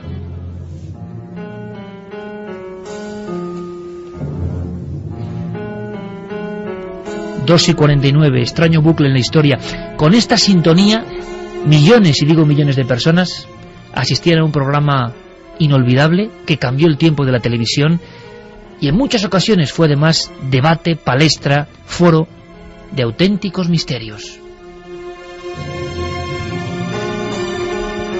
¿Qué sintonía es esta, Diego Marañón? Muy buena, Iker. ¿Cómo te gusta examinar a la gente a las 3 menos 10? No puede ser eso. Claro que sí. Son horas intempestivas para esta clase de preguntas. Pero yo creo que muchísima gente lo ha descubierto al instante. Es más, ha sentido en su interior que el tiempo se había detenido o se había retrasado, ¿no? Y que están apareciendo por aquí algunas ráfagas de humo de pipa, quizá. Exactamente, una pipa clave. Cuéntanos. Pues estamos escuchando la sintonía de La Clave, de ese programa que dirigía y presentaba José Luis Balbín en Televisión Española y en una segunda etapa en Antena 3. Esta sintonía tiene su historia. La compuso Carmelo Bernaola, que es uno de los compositores, digamos, clásicos, no solo de música clásica contemporánea, sino de la Casa de Televisión Española, ¿no? Hay que nombrar a unos cuantos, por ejemplo, Antón García Abril. ¡Hombre! Claro, y esta semana fallecía Augusto Algueró, que era otro compositor que hizo varios temas para Televisión Española, y de este tema, de La Clave, se llegó a hacer incluso un pequeño concierto, y que tiene su... ¿Con esta sintonía? Sí, un concierto, un arreglo sinfónico que duraba un poco menos de una hora y aunque no se publicó, sí que Carmelo Bernaola lo dejó escrito, sí. Oye, una cosa importante, Carmen, ¿a la gente le daba miedo? Es que a mí me daba mucho miedo. No, es que solo una cosa que nos dice ahora mismo, que aunque el compositor de esta música nació en Vizcaya, que a los 7 años, ¿sabes dónde se traslada a vivir? ¿Dónde? A Medina de Pomar, que si lo hemos hecho aposta o ha sido una sincronicidad. Carmelo Bernaola. Bueno, pues nuestro abrazo para él, el compositor que al final va a vivir al lugar justo donde ha ocurrido el caso con humanoides que hemos contado. En fin, nos lo decía un carambolas del destino. Por cierto, Carmen, hay oyentes que dicen que les daba miedo esta sintonía. Nos dicen que la recuerdan como una sintonía mítica. a mí mítica y me daba su miedo, tenía su aquel, ¿verdad? Sí. Uno sí que nos llegaba, un mensaje sí que nos llegaba, que cuando empezaba la música que apagaban. Hombre, eso a Balbín no tiene que hacer mucha gracia. Es que esta sintonía hubiera valido para, por ejemplo, Historias para no dormir. Totalmente. Porque tiene ese punto envolvente extraño, totalmente. Y además, fíjate, hasta inspira mucho en un programa como Milenio 3 a estas horas de la madrugada para contar historias así, ¿no? Historias de miedo. Oye, a ver si lo vamos a adoptar entre nuestras músicas, ¿eh? Tremenda sintonía de La Clave. ¿Qué sabemos de este programa a grandes rasgos, Diego? Pues fue un programa de televisión que bueno, el centro era un debate al que precedía la emisión de una película sobre un tema pues de actualidad, ya sea en cuanto a sociedad, en cuanto a política. También nuestros temas tuvieron su cabida. Tuvo 2 etapas La Clave. La primera etapa en televisión española se emitía en el UHF, lo que es ahora el equivalente a la 2, podríamos decir. Esa primera etapa fue desde el 76 hasta el 85, con pequeños intervalos en los que dejó de emitirse. Que es La Clave, Diego, clásica, que en plena época casi del posfranquismo empieza a tocar temas que eran imposibles. Creo que el primer programa de La Clave, me gustaría mucho que los oyentes hoy, por favor, porque esto es pura arqueología sonora, si recuerdan La Clave, ¿qué programa, no? Recuerdan más, ¿cuál se les quedó? Pero creo que el primero era sobre el juego, ¿no, Diego? O sea, es decir, temas tabú, temas prohibidos, temas de los que no se había hablado en este país, de repente en un debate con personas importantes. Exactamente, el primer programa trató sobre el juego y todos los expertos coinciden que La Clave fue sin duda algo que dinamizó, ¿no?, ese proceso de transición en España, con unos debates que hasta entonces habían sido imposibles de ver en esa televisión, unos debates vivos, polémicos y que abordaban estos temas en profundidad, ¿no? Vamos a hacer una cosa. Dejaremos para el final las declaraciones de Balbín, el protagonista, presentador y director de esta historia, para que sepamos además la increíble cantidad de audiencia que podía seguir cada debate, la repercusión que eso tenía en todo el país. Y ahora, si te parece, Diego, escuchamos a un personaje que, por cierto, nos dejó no hace mucho y que es el gran experto en interpretar al gran profeta Nostradamus. También estuvo en La Clave y además en un momento clave, nunca mejor dicho, la caída del muro de Berlín y el cambio del mundo. Sí, hablamos de Jean-Charles de von Brunn, que como dices nos dejó falleció el 14 de diciembre. Era el intérprete, el que interpretaba las profecías de Nostradamus y en España llegó este programa en concreto se emitió en la segunda etapa del programa, se emitió el 9 de febrero del 90 y Balbín, le presentaba de esta manera. Todo el mundo ha leído sobre usted, pero fundamentalmente usted se le considera el mayor experto de Nostradamus, en las profecías de Nostradamus precisamente. ¿Qué cree usted que se van cumpliendo? Mi libro ha salido en 1980, un cierto número de acontecimientos que se inscribían y que figuraban en mi libro impreso ya han tenido lugar, ya se han realizado. Y el último ha sido la caída del muro de Berlín, que yo ya había verdaderamente impreso en aquella época, cuando entonces nadie podía imaginar algo semejante. Bueno, von Brunn haciendo, digamos, de las suyas en el buen sentido, diciendo, oye, se ha caído el muro y esto ya lo había dicho Nostradamus. Y además haciendo algo que hoy, por desgracia, y lo subrayo, por desgracia en la televisión no es nada común, y es tener invitados extranjeros con una traducción simultánea que no solamente enriquecía la perspectiva internacional de los espectadores en aquella época, sino que además, en fin, aportaba mucha riqueza a los debates de los que, en fin, el propio Balbín presumía, porque es evidente que en ese espacio él no se cortaba nunca a la hora de traer invitados de cualquier idioma, de cualquier procedencia. Mucha gente, además, que fue que apareció en el programa de Balbín, venía a España por primera vez, astronautas, ex jefes de Estado, en fin, gente importante, ¿no? Pero ¿sabes por qué eso no se hace ahora, no, Javier? Sí, porque dicen que el SARE se pierde, ¿no? Y es cierto. Es cierto, va más lento y la gente cambia. Que podemos contar un pequeño secreto, ¿no? Sí, o sea, en varias ocasiones lo hemos comprobado, la traducción simultánea en una tele que no es la de entonces, tan absolutamente competida al minuto, es triste también decirlo, ¿no? Pero de inmediato se produce un efecto que hace que baje la audiencia. Tiene que ser todo mucho más hemos ágil. Llegado a entrevistar al exorcista del Vaticano, entre comillas.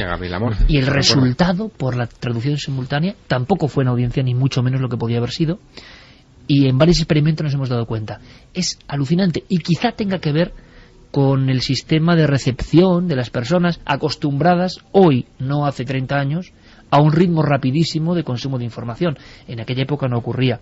Pero para que veamos el nivel de diferentes personalidades que acudían a la clave, de lo candentes que a veces eran los debates, pero partiendo de la base del conocimiento, de la opinión encontrada, podemos hacernos una idea de todo esto, Diego, con un individuo como Gustavo Bueno, que hablaba de otro tema candente, Fátima y sus profecías, ni más ni menos. Sí, exactamente. Gustavo Bueno acudió al debate titulado ¿Es esto Fátima? En ese debate José Luis Balbín quería abordar la posible reconversión de los países del este relacionándola con las profecías de Fátima. Y en el corte que vamos a escuchar, pues exactamente está el filósofo riojano Gustavo Bueno opinando sobre las declaraciones o las profecías que hacía Sor Lucía. Es decir, la clave no tenía por qué ser solo un debate sesudo y sin alma, sino que a veces las posturas se encontraban, pero dentro de un orden. Gustavo Bueno, una voz también importante en la época, hablaba en contra de Sor Lucía en este caso. Él no podía creer que lo de Fátima era real. Había una serie de fenómenos, pero decía que eran completamente irracionales, y las posturas de inmediato se enfrentaban, repito, ante millones de espectadores.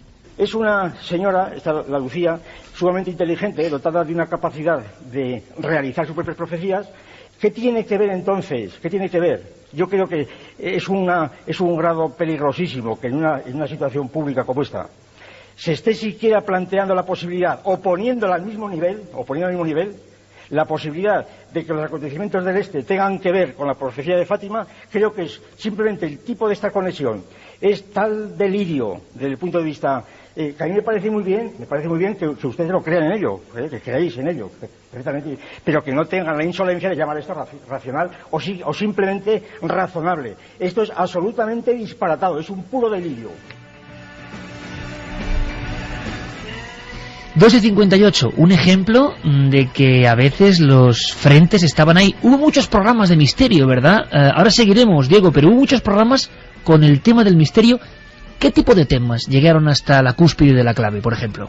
Bueno, exactamente, era un programa en principio de debate en el que se abordaban política, sociedad, pero sorprendentemente tuvo cabida un montón de estos programas. Se abordó brujería, se abordó la historia oculta de Jesús, se abordó la vida extraterrestre, la visita de platillos volantes, todo eso lo vamos a ver en la tercera hora. Y con personajes absolutamente esenciales, en esos sillones clásicos, con un presentador clásico, con ese humo de pipa. Balbín, ¿tú veías la clave, Santi? Mira, yo la clave, gracias a la clave vi por primera vez Ultimátum a la Tierra, vi por primera vez Fahrenheit 451, vi por primera vez El bebé de Rosemary, La semilla del diablo.